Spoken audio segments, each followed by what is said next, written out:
kalbos akcentai yra tie, kad baudžiamoje byloje jau pirmajame tome yra mane išteisinantis parodymai ir jie bus įvardinti.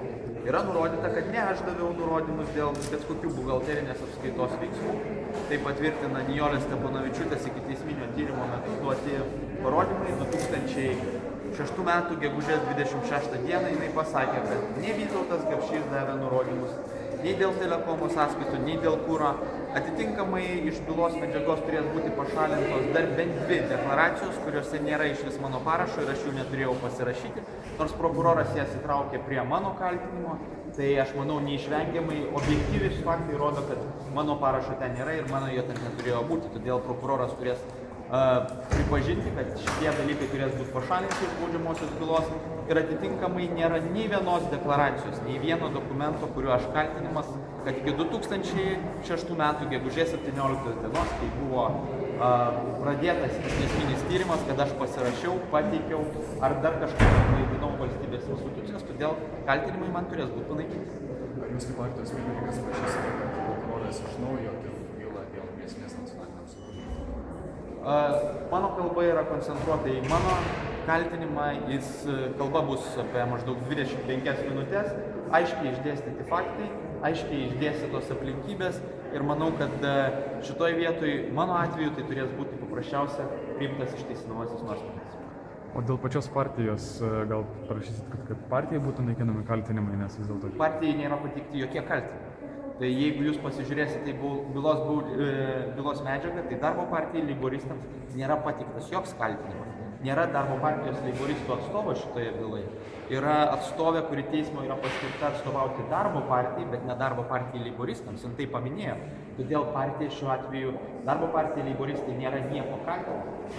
Ir neturėtų būti priimamas nuosprendis, ar ne? O kaip galima, man bus tai pirmoji byla, matyti ne tik šiuolaikinės teisės istorijoje turbūt, bet ir pakankamai ilgai, joks kaltinimas nėra pareikštas, mes neturime jokio teksto, ko kaltinama darbo partija leiboristai, mes neturime jokių atstovų, mes negalime gintis ir jeigu jai bus paskirtas nuosprendis, tai bus tiesiog, man atrodo, teisinis nesusipratimas. Bet anksčiau sakydavot, kad prisiims atsakomybę. Darbo partija nepakeitė pavadinimo. Darbo partija yra likviduota, atsižvelgiant į civilinio kodekso nuostatas, kuriuose yra numatyta aiškiai, kaip yra reorganizuojami juridiniai asmenys. Ir šiuo atveju buvo 2 asmenys, kurie išnyko, tai yra darbo partija ir leiboristai, ir atsirado visiškai naujas juridinis asmuo darbo partija leiboristai. Šitam juridiniam asmeniui nėra pateikta jokių įtarimų, jokių kaltinimų, todėl jisai negali būti tiesiog nuteistas. Tai kas išnyko jau nebe...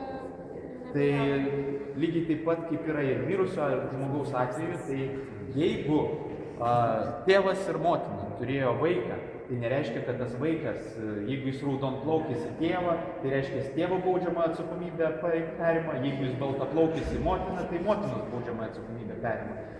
Puikiai supranta kiekvienas teisininkas, kad baudžiamoji atsakomybė neperina šitokiu būdu. Jeigu nori prokurorai pateikti kažkokį tais kaltinimą, jis turėtų būti pateikiamas kaip ir kitam juridiniam asmeniui ar kitam fiziniam asmeniui. Tai yra baudžiamojo proceso nustatyta tvarka. Dabar tokia tvarka nepasinaudota ir toks kaltinimas, arba tiksliau, joks kaltinimas darbo partijai leiboristams nėra pateiktas, todėl man prašyti kažką leiboristų atveju, tai yra tiesiog nėra pagrindo. O kaip reputacija? Vis tiek jūs laiko tą pačią partiją? Tai, žinot, daug ką laiko vienu ar kitų dalykų.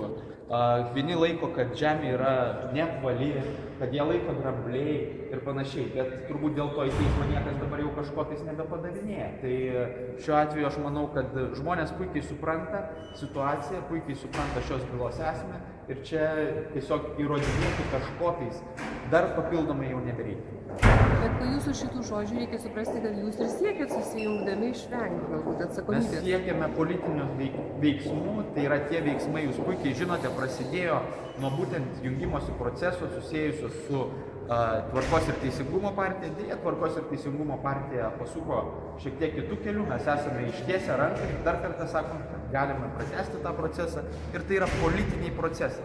Todėl šitoje atveju politinius procesus nereikėtų sumukaluoti su teisėmis.